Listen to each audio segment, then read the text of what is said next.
In a quiet corner of the countryside, there lived a hard-working homesteader named Sam. His farm was a patchwork of golden fields and thriving gardens, where every crop was a testament to his dedication. Sam lived with his wife, Clara, and their spirited children, Lily and Jake. Together, the family reveled in the simple joys of farm life, the warmth of the sun on their faces as they tended to the animals or the laughter that echoed through the barn during chilly evenings. But what truly set their farm apart was their scarecrow. This wasn't just any old figure stuffed with straw and old clothes. Sam had lovingly created a scarecrow named Benny, adorned with a wide-brimmed hat and a bright plaid shirt. Benny stood tall in the cornfield, arms stretched wide as if to give a warm embrace. Children often played around him, pretending he was a guardian protecting their crops from intruders. Each morning, Sam would tip his hat to Benny as he passed by. To Sam, Benny was more than a mere decoration. He felt like a partner in farming, sharing the daily grind. Little did Sam know, this bond would soon lead to a mystery that would bring unexpected adventure to their tranquil lives. Benny, the scarecrow, was far more than just a whimsical figure on the farm. He played a vital role in protecting Sam's precious crops. With his wide-brimmed hat and bright plaid shirt flapping in the breeze, Benny stood as a watchful guardian over the sprawling fields of corn and tomatoes. His presence helped keep pesky birds and other hungry animals at bay, ensuring that the family's hard work would not go to waste. Sam knew that without Benny's watchful eyes, their harvest could easily fall victim to flocks of crows and rabbits nibbling at the tender plants. Each morning, as the sun peeked over the horizon, Sam would glance at Benny and feel a sense of comfort. The crops thrived under his protection, and the family enjoyed bountiful meals made from their homegrown produce. The children, Lily and Jake, often played around Benny, pretending he was a brave knight defending their kingdom. They understood the importance of their scarecrow and felt safe knowing he was there. Sam had even taught them how to care for the fields, emphasizing that Benny was a partner in their farming journey. Little did they realize how much they would come to appreciate Benny's role when he unexpectedly vanished, setting off a series of events that would change their lives forever. One crisp morning, as the sun began to rise and paint the sky with shades of pink and orange, Sam stepped outside to greet the day. He stretched his arms wide, ready to tend to the farm, but an unusual quiet hung in the air. It was then that he noticed it. Benny was gone. The spot where his beloved scarecrow had stood proudly was empty, leaving only a patch of disturbed earth. Sam's heart raced. He blinked in disbelief, thinking perhaps he was just tired or still dreaming. But no, Benny had truly vanished overnight. He hurried down the path to the cornfield, calling out for his trusty guardian as worry crept into his mind. "Benny, where are you?" The only response was the rustling of leaves in the gentle breeze. With each step he took, panic bubbled up inside him. How could this happen? Without Benny, Sam feared for his crops and felt a weight settle on his shoulders. He imagined flocks of crows swooping in and rabbits munching on his precious plants. As he scanned the fields for any sign of Benny, dread filled Sam's thoughts. What if he never returned? He resolved to find Benny and uncover the mystery behind his sudden disappearance before it was too late. As news of Benny's disappearance spread through the small town, it sparked a whirlwind of wild rumors and theories. Farmers at the local feed store whispered in hushed tones, each adding a twist to the tale. Some suggested that Benny had magically come to life and wandered off on an adventure, while others joked that he might have been taken by a mischievous band of crows seeking revenge. Children gathered in circles at the school, gossiping excitedly about the missing scarecrow. "Maybe he's gone to join the circus?" one child exclaimed, while another declared confidently that Benny was now a superhero, fighting off evil gardens. With each retelling, the story grew more elaborate, becoming a source of entertainment for everyone in town. Sam, meanwhile, felt a mix of frustration and concern as he overheard these stories. He wished people would take his scarecrow's disappearance more seriously, but he also couldn't help but chuckle at some of the sillier ideas floating around. As the day turned into evening, the rumors persisted, and soon everyone in town was on high alert for any sign of Benny. Sam realized that he couldn't just search alone.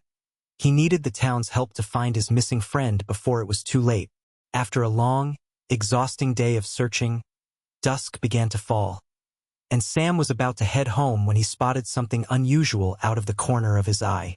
As he approached his cornfield, disbelief washed over him. There, standing in the same spot where Benny had once proudly watched over the crops, was his scarecrow.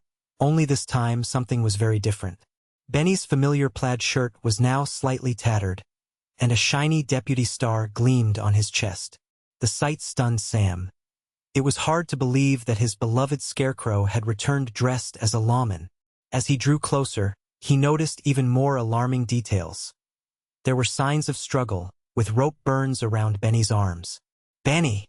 Sam exclaimed with mixed feelings of relief and confusion.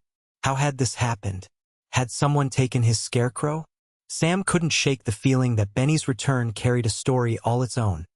A tale of adventure or trouble that clearly needed unraveling. Just then, Clara, Lily, and Jake joined him at the edge of the field. Their eyes widened in surprise at the sight of Benny. "What happened to him?" Jake asked, puzzled. Together, they stood in awe of their scarecrow transformed into a peculiar hero as twilight cloaked the farm in shadows. Now more than ever, Sam felt the urge to uncover the mystery behind Benny's unexpected return. Determined to uncover the mystery behind Benny's transformation, Sam gathered his family in the barn that evening to brainstorm. Clara, Lily, and Jake listened intently as he shared his thoughts. "We need to find out how Benny ended up like this," Sam announced. "If he was taken, then someone must know something." With the sun setting behind them, Sam decided to enlist the help of curious neighbors and friends. He set out to visit Mr. Thompson, an elderly farmer known for his wisdom and sharp eyes. "You've seen a lot in your day," Sam said as he approached Mr. Thompson's porch. "Have you noticed anything strange around the farm lately?" Mr. Thompson stroked his beard thoughtfully. "Well, now that you mention it, I did see some youngsters sneaking around your property last week. They seemed a bit too excited for just a couple of kids." That clue ignited Sam's curiosity even further, and he knew where to head next. The local playground where those kids often gathered after school. He rounded up Clara and the children and headed into town, determined to ask around and gather more information. As they approached the playground, whispers of excitement surrounded them, and Sam felt hopeful that with the whole community watching out for Benny's story, they might just uncover what had happened during his disappearance. As Sam and his family arrived at the local playground, they began asking the neighborhood kids if they had seen anything unusual. The children were eager to help and shared tales of seeing strange footprints near Sam's farm. Intrigued, Sam decided to head back home to look for clues. Once at the farm, they started their investigation near the cornfield where Benny had stood. Sam noticed a series of small footprints leading away from the field, slightly smaller than his own boot prints. "These must belong to kids," he exclaimed, crouching down to get a closer look. The prints seemed to zigzag across the ground, suggesting hurried steps. Nearby, Clara spotted something glinting in the grass. As she bent down to pick it up, she found a frayed piece of rope that looked like it had been used recently. "This looks like it could be important," she said, holding it up for everyone to see. Lily and Jake joined in on the search, excitedly pointing out more signs. A few bits of straw scattered around and an old toy badge buried in the dirt. "This looks just like Benny's star," Jake declared, holding it high. With each new clue they discovered, Sam felt a growing sense of determination. They were piecing together a story, one that would help them find out what really happened to Benny during his mysterious absence. With new clues in hand, Sam felt increasingly certain that the neighborhood kids known for causing mischief were somehow involved in Benny's strange disappearance. As dusk approached, he gathered Clara, Lily, and Jake for a plan. "We need to confront those kids," he said, determination flashing in his eyes. "They might know something about what happened." As they walked toward the open field where the troublemakers often gathered, uncertainty gripped Sam. The tension in the air thickened as they spotted a group of familiar faces. Timmy, Jake's friend, Emma, who loved roaming the woods, and a few others known for their playful pranks. They huddled together, tossing a worn-out ball back and forth. Sam approached with Clara and the children closely behind him. "Hey, we need to talk," he called out, trying to keep his voice steady while feeling a flutter of nerves in his stomach. The group turned and eyed them suspiciously. Timmy stepped forward with a smirk. "What do you want? Have any of you seen anything strange around my farm lately? Like a scarecrow dressed as a deputy?" Sam asked directly. The mood shifted as curious glances exchanged among the kids. Laughter erupted from one of them, but it wasn't long before their faces grew serious again. It was clear Sam's question had sparked interest and perhaps fear, as they realized this conversation could lead to some uncomfortable truths. As Sam faced the group of kids, he noticed Timmy's smirk faltering under the weight of Sam's serious question.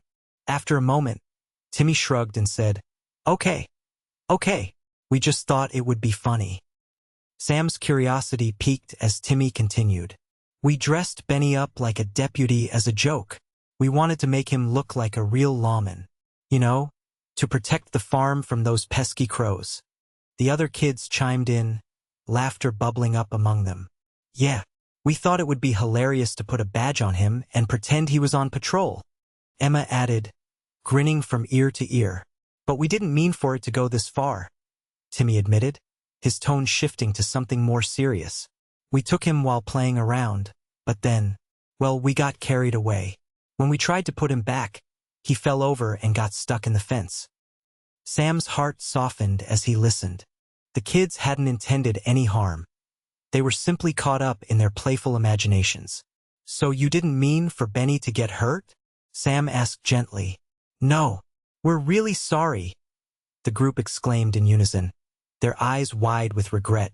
With this newfound understanding, Sam felt relieved yet still determined to ensure Benny could return to his rightful place, safely guarding the crops once more. Sam looked around at the group of kids, their faces still lined with regret, and decided it was time to turn this situation into a learning moment. "Listen, I get that you thought it would be funny to dress up Benny," he began, his voice warm but firm. "But there's a lesson here about respecting other people's property." The kids nodded solemnly, understanding the importance of Sam's words. Clara chimed in, "Benny is not just a scarecrow. He helps our family and keeps our crops safe. We need to take care of what belongs to others." With the tension easing, Sam smiled and added, "That said, your creativity is impressive. It can even be put to good use." He suggested that the kids help him create new decorations for Benny together. Excitement replaced their guilt as they discussed ideas for hats and accessories that would be fun but safe. Sam led them back to the farm, where Lily and Jake joined in on the excitement. Together, they gathered old clothes and extra materials to enhance Benny's look without compromising his purpose. As laughter filled the air with shared stories of their creative designs, Sam felt proud knowing that what started as a misunderstanding transformed into friendship among neighbors.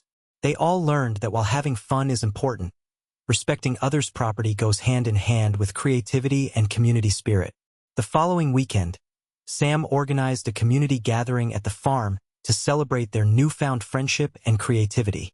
He invited all the kids and their families, hoping to turn the day into a festive occasion filled with laughter and teamwork. As people arrived, the air buzzed with excitement, and colorful banners decorated the yard. Sam set up tables outside, piled high with supplies: fabric scraps, paint, old hats, and shiny buttons. Clara brought out fresh lemonade and cookies, inviting everyone to enjoy some refreshments as they worked. The children quickly divided into small groups, eagerly brainstorming ideas for Benny's new look. Timmy and Emma led a group in making a bright, patchwork cape for Benny, while Jake suggested a fun hat adorned with feathers. Lily painted a friendly face on a plank of wood that would serve as Benny's new sign. Laughter echoed through the farm as stories of their adventures unfolded, how they had played tricks and imagined wild tales of Benny's escapades. As the sun began to set, they finally unveiled their creation. Benny stood proudly in a colorful ensemble, complete with his new badge and a whimsical smile. Sam looked around at the smiling faces of his friends and neighbors, heartwarming joy filling the air. They had turned a misunderstanding into a celebration of community spirit. reminding everyone that working together brings people closer.